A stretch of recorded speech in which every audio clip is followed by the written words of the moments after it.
Most of the time, as you could expect, I think, I am preaching to myself when I stand at this pulpit, challenging myself to maybe live a little bit differently than I have been in one way or another. Like the homily I gave 2 weeks ago, if you happened to be here, it was on discipline. And many of you were shocked, you told me, to hear Gary Braun talk about discipline as a way to happiness. This homily today is not so much for me. Well, actually, it might be shamelessly self-serving. But as a matter of fact, this might not be so much my issue as it just might be yours.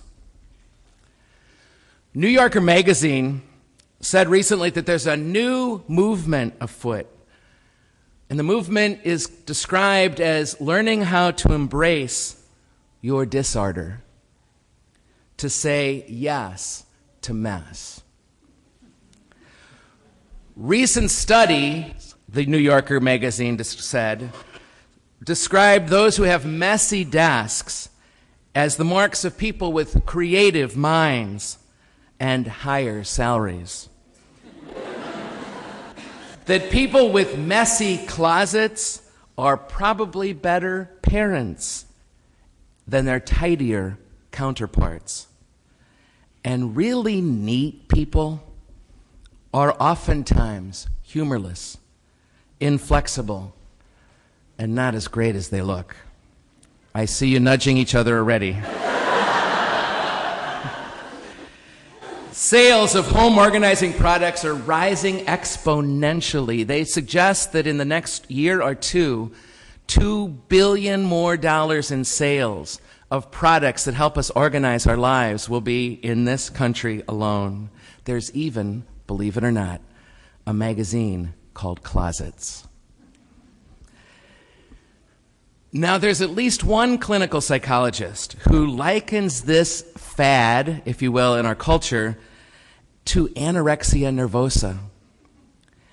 He spends most of his days helping people live with the inevitable disorder of life. He says that the idea of living a clutter-free life and stressing ourselves because we think we can live this clutter-free life is an illusion. And if you aim for perfection, he says, it's never gonna work. That's not a shrink I'll ever make an appointment with.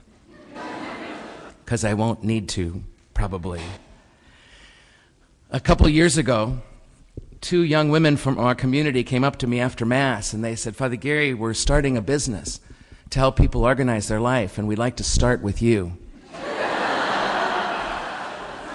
I was going to be on their resume. True story. 2 weeks into this project, they quit.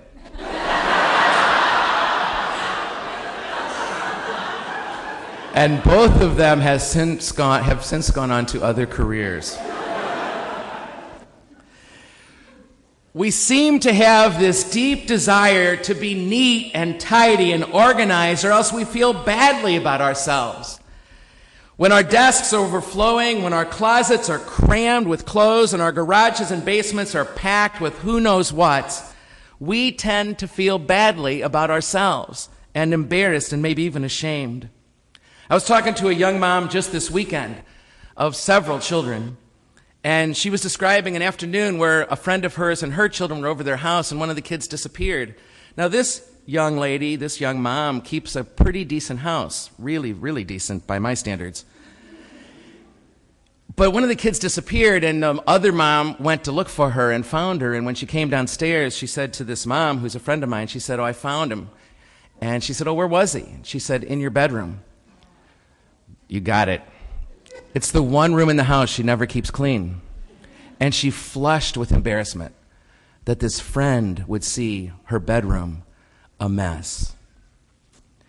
I remember a kid saying to me in one of my parishes one time, the thing I hate the most about my parents, Father Gary, is when you're coming over the house and they don't know it much ahead of time, but they find out like 20 or 30 minutes ahead of time, they just take dirty pots and pans off the sink and put them in the closet. So that you won't see them. This gospel Jesus in this gospel is suggesting that a perfectly organized, tidy, and ordered life might not be what it's cracked up to be. So before you put in a call to the Society of Professional Organizers, you might just want to think again, Jesus is saying. Messy Mary, in this story of Martha and Mary, Messy Mary just might be a better role model than methodical Martha. Mary, in this famous story of Martha and Mary, seems to be able to get her priorities straight. Now, this is not a case of shirker versus worker. This is a case of a woman who has got her priorities straight in her life.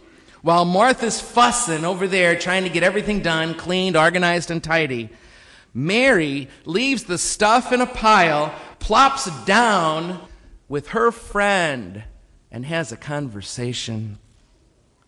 Martha's so distracted by everything to get done, to get the house in order, so this text goes, that she actually becomes a thorn in the side of Mary, whom she thinks is getting it wrong. Now, Martha's not doing anything wrong either, really. It's just that in this scene, Jesus is saying her priorities were a little bit askew. Mary may be messy, but she just might be getting it right. Priorities are critically important, right? So you can clean the house or hang out with a friend. How do you decide? If you don't clean the house right now, if you're not out there doing dishes, you might be able to hang with a friend a little bit longer in a conversation. But then the dishes are there tomorrow. How do you decide? How do you decide what matters in that moment? If you don't do it now, we think to ourselves, it'll never get done. I think of a mom who decides to go to church on a Sunday morning instead of staying home to clean the house or resting today because she spent most of yesterday cleaning the house. I think of a dad who chooses a spiritual retreat for himself, knowing that that's going to be a loss of salary in some ways, and it might even be more work for his wife. I think of a student, for example, who decides on an evening to hang out and have a talk about faith here or somewhere. Or maybe join the choir and have an extra practice on a Thursday night, knowing they'll be behind, maybe more behind than their classmates in a very competitive world. And they might even be behind in studying for that last exam. When I look at the Catholic cultures in this world, the truly Catholic cultures seem a little more relaxed. They have siesta. Their gross national product might be smaller than ours. But they seem like they know how to relax and hang out and while away time with each other. Tell me if that's not true when you look at the Catholic cultures of the world. They might not be the richest, but they just might be the most fun. Let me be totally clear here. Jesus is not condemning those who have a gift for order and organization and tidiness and cleanness. Nor is Jesus giving people like me an excuse for being a slob, for being lazy or irresponsible. But what Jesus is giving each of us is permission. Permission to put the first things first, to get it right on a given day, and spend our lives with the people we love a little bit longer maybe than we usually would, a little bit more often than maybe we frequently do. Messy Mary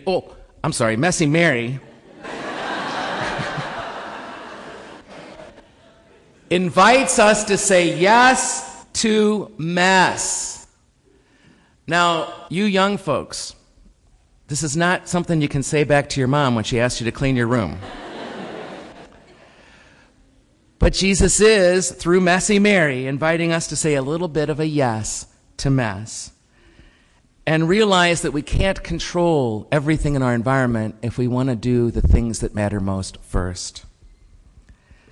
We've got to realize that hanging out with human beings is always going to be a little bit more important than doing that last dish or straightening those things on the tabletop. That a good conversation or extra time to pray or worshiping on a Sunday morning might mean saying yes to mess. and sitting down and paying attention like messy Mary did to her friend Jesus that evening. Life may get messy, but it might be just a little more meaningful. So before you call those clutter busters, just decide to be a little more intentional maybe about hanging out with the people you love and your God. Maybe you and I could be more intentional about choosing, sometimes at least, shirking instead of working. When was the last time any of us ever heard our moms say to us, "Go out and play, and if you have any time left over, clean your room"?